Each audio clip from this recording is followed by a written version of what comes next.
world of AI is moving fast into our workplaces, our homes, even classrooms. And as AI continues to advance and quickly, it leaves some wondering what the impact may be in our day-to-day lives. This morning, we're joined by someone who breaks it all down for us. Very complex. Tyrah's down in the Arc Lounge now with Peter Swimm, a conversational AI expert and the founder of Toilville. Hi, Tyrah. Hi, Steve and Peter. Thanks so much for coming on the show. Oh, thanks for having me. I like how we use that word conversational because we all need to understand this, I feel like, on a level basis. So first, let's talk about your company. It focuses on building human-centered AI tools. What is conversational AI and what do you all do?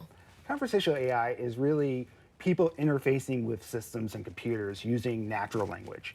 So, talking to someone on the phone, talking to someone on video chat. These are all ways that we communicate in the 21st century. And this is a way for allowing technology to also use those things to interface with people. What makes conversational AI different from other types of AI? One, it's primarily focused to be meeting people where they live. So you don't need to be a technical expert. You can just express your desires and your interests in normal everyday speech. You can be an ordinary person, just like me. Yeah, so you've worked with big names, Microsoft, Walmart. What kinds of problems are these companies trying to solve with AI? These organizations are huge, and their primary issues are really human-centric problems. Companies like Walmart and Microsoft, they have employee rosters that rival states' Medicare rolls, and so they have the kind of problems that every big company has. Like W-2s, processing things, having experts being few and problems being many. And so what a lot of these companies are really looking for is ways to extend the power of their human assets and spread that out to larger parts of the organization. And so they're using AI to kind of expedite the process on some of those things like W-2s and whatnot? Yeah, you think of AI as like level 0 support, the concierge that's at the front desk of the hotel, and you tell them your problem, and maybe it can answer the problem, or it can get you the people who can. I see. Okay, and so Seattle's a hub for AI advancement. How do you see our city being shaped by this technology? Well, a lot of the AI leaders are in the Seattle area, and what's really interesting is that it's a multidisciplinary problem. So not just one type of technology is able to address these things. So being able to work with partners and collaborate across corporations and technologies that make these things makes this really interesting place to think about these problems and work on them. Absolutely, it's such a big tech hub, and your company works with businesses of all sizes, not just the big ones like Microsoft, Walmart. What advice would you give to a small business owner wondering where to start with AI?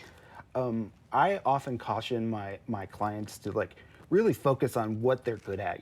I think small companies are nimble, they're very empathetic to problem sets, and I think if you give yourself over to a large system, you might lose some of that. And you're also a parent. What do you want kids to know about using technology responsibly? Well, I think there's so much technology out there being applied with AI that it's very hard to discern what's real and what's not, and what's been made by a person, what's been made by a machine.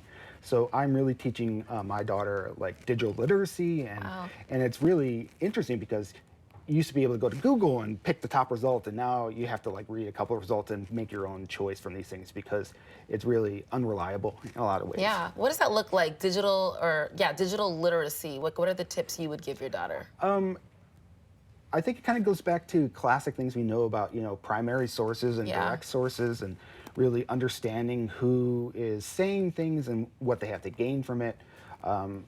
It's a lot to give kids, and I think a lot of it comes to parents gatekeeping access to these tools and stuff too, so they're ready to engage them when they're mature. Gotta gatekeep for a little bit at least, So we were talking about this a bit before the segment started. I didn't mention this, but I'm an adjunct professor over at Seattle University, and I can tell immediately when my students are using, let's say, ChatGPT or Gemini to complete a homework assignment. So like you mentioned, AI can't do all the work for you. How do we strike a balance between human involvement and AI?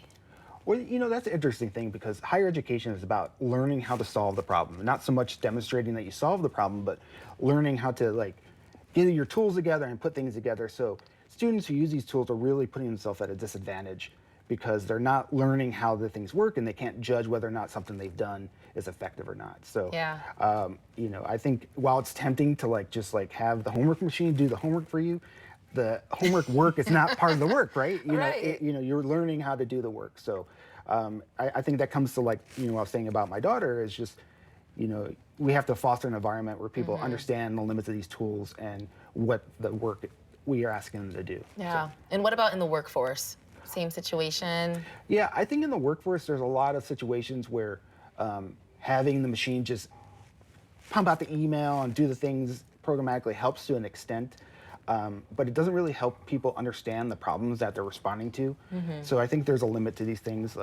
It's great to you send out the daily Monday email, but there's certain things you have to really understand yourself and craft yourself.